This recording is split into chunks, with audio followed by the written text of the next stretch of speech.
ഒരു നാടാകെ കാത്തിരുന്ന കല്യാണം. വരൻ സൂര്യ, വധു മിത്ര. എന്നാൽ ഈ കതിർമണ്ഡപത്തിന് മറ്റു ചില ലക്ഷ്യങ്ങളുണ്ട്. ആരും മറക്കില്ല ഈ കല്യാണ ദിവസം. കാണാൻ കാത്തിരിക്കുക. സ്വയംവര പന്തൽ എല്ലാ ദിവസവും രാത്രി 8 മണിക്ക്.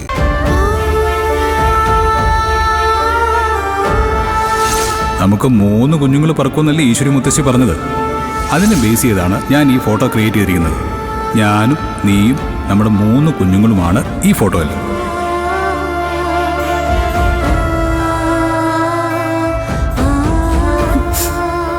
കുഞ്ഞുങ്ങൾ വേണമെന്ന് ആഗ്രഹിച്ച ഗൗതമന് ഒരു കുഞ്ഞിനെ പോലും തരാനുള്ള കഴിവ് എനിക്കില്ലാതായി പോയല്ലോ. എനിക്കൊരമ്മയാവാൻ കഴിയില്ല എന്നതിനേക്കാൾ വലിയ വേദന ഗൗതമന്റെ ആഗ്രഹം സാധിച്ചു കൊടുക്കാൻ എനിക്കാവില്ലല്ലോ എന്നതാണ്. നിങ്ങളെ ഇങ്ങനെ ഈ ഫോട്ടോയിൽ തൊട്ടു നോക്കാനല്ലാതെ യഥാർത്ഥത്തിൽ നിങ്ങളെ ഒന്ന് തൊടാൻ പോയിട്ട് കാണാനുള്ള ഭാഗ്യം പോലും എനിക്കില്ലാതായി പോയല്ലോ മക്കള്. നിങ്ങളുടെ അച്ഛൻ നിങ്ങൾക്ക് വേണ്ടി കുഞ്ഞുടുപ്പുകൾ വരെ വാങ്ങി വെച്ചതാണ്, അറിയോ?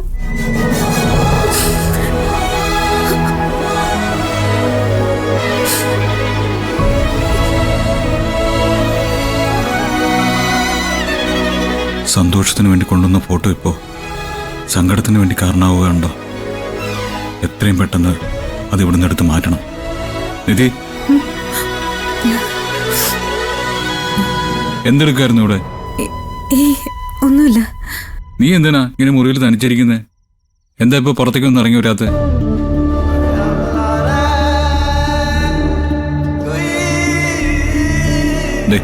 നോക്ക് നിധി, നമ്മുടെ ജീവിതത്തിലുണ്ടാകുന്ന വിഷമങ്ങളായാലും സന്തോഷങ്ങളായാലും അതെല്ലാം പരസ്പരം ഷെയർ ചെയ്തിരുന്നവരല്ലേ നമ്മള്. ഇക്കാര്യത്തിൽ മാത്രം നീ എന്തിനാ ഇങ്ങനെ തനിച്ചിരുന്ന് വിഷമിക്കുന്നത്? അടച്ചുപൂട്ടി മുറിക്കകത്ത് കയറി ഇങ്ങനെ ഇരുന്ന എപ്പോഴും ആ ചിന്തകൾ മാത്രമേ കാണൂ. നീ ഒന്ന് പുറത്തേക്ക് ഇറങ്ങും. അവിടെ അമ്മയുണ്ട്, പിന്നെ നിർമ്മലാമ്മയുണ്ട്. അവരോട് എന്തെങ്കിലുമൊക്കെ പറയാമല്ലോ. അത്രയും ഭാരം മനസ്സിൽ നിന്ന് കുറഞ്ഞു കിട്ടും. സത്യം പറഞ്ഞ മുറിയുടെ പുറത്തേക്ക് ഇറങ്ങാൻ എനിക്കിപ്പോ പേടിയാ. ആരുടെങ്കിലും കൺമുമ്പിൽ ചെന്ന് പെട്ടിട്ട് അപശകുനം എന്ന് പറയുന്നത് കേൾക്കാനുള്ള മനക്കെട്ടി എനിക്കിപ്പോ ഇല്ല. ഒറ്റ അടി വെച്ച് തന്നോണ്ടല്ലോ. നിന്നെ എങ്ങനെയെങ്കിലും ഇവിടുന്ന് ഒഴിവാക്കണമെന്ന് ആഗ്രഹിക്കുന്നവരുടെ വാക്കും കേട്ടിട്ട് പേടിച്ച് ഇവിടെ ഒന്ന് ഒളിച്ചിരിക്കാൻ തീരുമാനിച്ചിരിക്കുകയാണോ നീ? എല്ലാം ശിവാനിയുടെയും വസുന്ധരാമ്മയുടെയും പ്ലാനിംഗ് ആണെന്ന് മനസ്സിലാക്കാനുള്ള സാമാന്യ ബുദ്ധി നിനക്കില്ലേ? പറയേ. അല്ല, നീ എന്റെ പഴയ നിധിയല്ല. എന്റെ നിധി ഇങ്ങനെയുള്ള കാര്യങ്ങളിലൊന്നും തളർന്ന് ഒളിച്ചോടില്ല. മുഖത്തു നോക്കി ചുട്ട മറുപടി കൊടുത്തേനെ. ഒന്ന് ആലോചിച്ച് നോക്ക്. നിനക്കുണ്ടായ ഈ അവസ്ഥ മറ്റൊരു പെണ്ണിനായിരുന്നെങ്കിലോ? ഇങ്ങനെയുള്ള ആക്ഷേപങ്ങള് നിന്റെ കൺമുമ്പിൽ വെച്ചാണ് നടന്നിരുന്നെങ്കിലോ? അപശകുനം എന്നൊക്കെ വിളിക്കുന്നവരെ നീ വാക്കുകൾ കൊണ്ട് ആക്രമിച്ച് തുരത്തില്ലായിരുന്നോ? എനിക്ക് മനസ്സിലാവുന്നില്ല നിധി. നിന്റെ നാവ് മറ്റുള്ളവർക്ക് വേണ്ടി മാത്രമേ ഉയരുള്ളൂ. സ്വന്തം കാര്യം വരുമ്പോ സംസാരിക്കാൻ അറിയാതെ നീ എന്തെങ്ങനെ വീണു പോണത്? എനിക്ക് പറ്റുന്നില്ല ഗൗതം. വേറെ എന്ത് പ്രശ്നമായിരുന്നെങ്കിലും ഞാൻ എതിർത്ത് നിന്നേന്.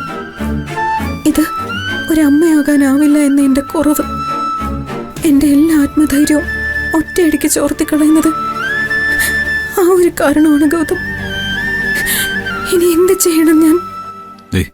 നോക്ക് നിധി, കുഞ്ഞുണ്ടാവില്ല എന്ന ഒറ്റ പ്രശ്നം മാത്രമേ നിനക്കുള്ളൂ.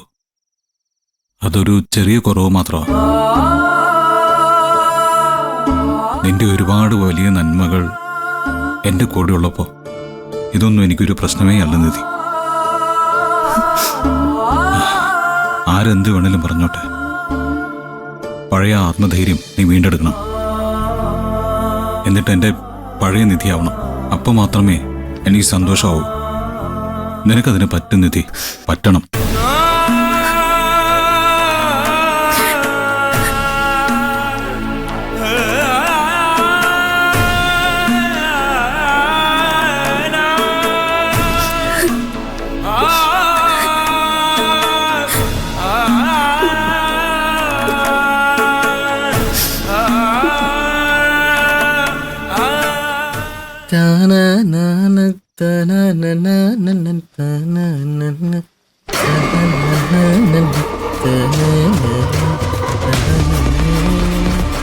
ആള് വലിയ ഉത്സാഹത്തിലാണല്ലോ.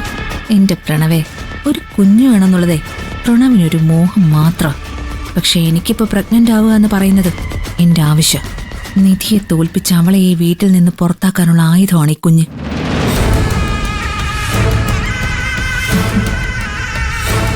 എന്താ അവിടെ തന്നെ നിന്നളഞ്ഞേ? പാലൊക്കെ ആയിട്ടെന്താ, ഫസ്റ്റ് നൈറ്റിന്റെ എല്ലാ സെറ്റപ്പും ആയല്ലോ. ഇതേ ആ നിർമ്മല ഗൗതമന് നിധിക്കും കൊടുക്കാൻ വേണ്ടി ചൂടാക്കി എടുത്തതാ. അവർക്കിനി പാലിന്റെ ഒന്നും ആവശ്യമില്ലല്ലോ. അപ്പൊ പാർവതി ആന്റി വന്ന് നിർമ്മലയുടെ കയ്യിൽ നിന്ന് വാങ്ങി എനിക്ക് തന്നു. ദാ പ്രണവേ, കുടിക്ക്. അതിനു മുന്നേ ഒരു പരിപാടിയുണ്ട്.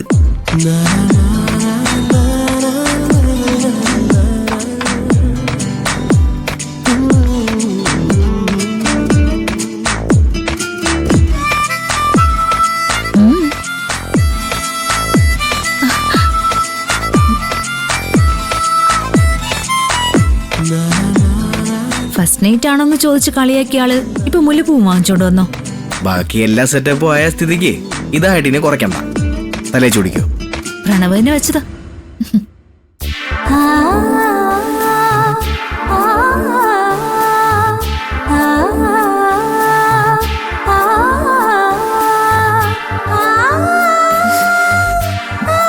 ഓക്കെ, നമുക്കൊരു കുഞ്ഞ് ജനിച്ചു കഴിഞ്ഞാ പിന്നെ അങ്ങോട്ട് എല്ലാ കാര്യത്തിലും അടിവെച്ച് കയറ്റുമായിരിക്കും. അതെന്താ പ്രണവൻ അങ്ങനെ തോന്നിയത്? രാവിലെ പിറക്കാൻ പോകുന്ന കുഞ്ഞിന്റെ കാര്യം പറഞ്ഞോണ്ടേ കോഫി ഷോപ്പ് ബിസിനസിന്റെ മീറ്റിങ്ങിന് പോയില്ലേ? അതൊരു വല്ലാത്ത രാശിയായിരുന്നു. മീറ്റിങ്ങുകളെല്ലാം സക്സസ് ആയി. നമുക്ക് പിറക്കാൻ പോകുന്ന കുഞ്ഞിനെ കുറിച്ച് പറയുമ്പോ തന്നെ അങ്ങനെയാണെങ്കിൽ പിറന്നു കഴിഞ്ഞാൽ നമ്മുടെ അവസ്ഥ എന്തായിരിക്കും? വല്ലാത്ത അവസ്ഥയായിരിക്കില്ലേ? അതെ പ്രണവ്, നമുക്ക് കുഞ്ഞ് ജനിക്കണം. കോഫി ഷോപ്പ് ബിസിനസ് സക്സസ് ആക്കണം. ഈ വർഷത്തെ ബെസ്റ്റ് ബിസിനസ്മാൻ അവാർഡ് എന്റെ പ്രണവിന് കിട്ടുകയും വേണം. ഈ വീട്ടില് ഗൗതമിനേക്കാൾ വലിയവനും മിടുക്കനുമാണ് പ്രണവെന്ന് എല്ലാരെ കൊണ്ടും പറയിക്കണം. അപ്പൊ മാത്രമേ ഞാൻ ഉദ്ദേശിച്ചതുപോലെ നീതിയെ ഇവിടുന്ന് ഓടിക്കാൻ പറ്റൂ. ഓടിക്കാനോ?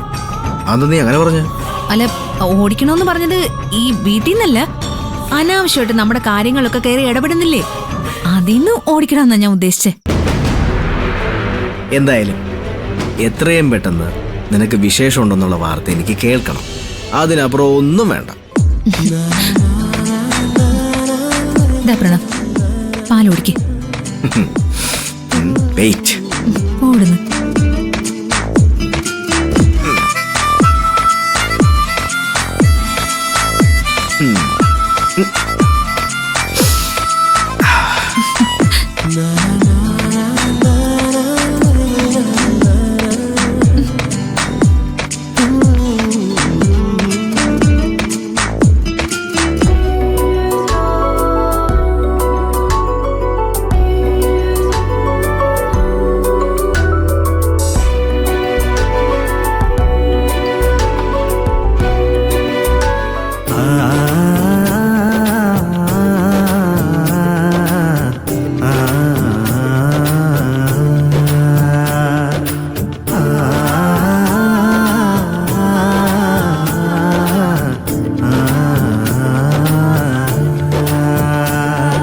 na na na na na na na na na na na na na na na na na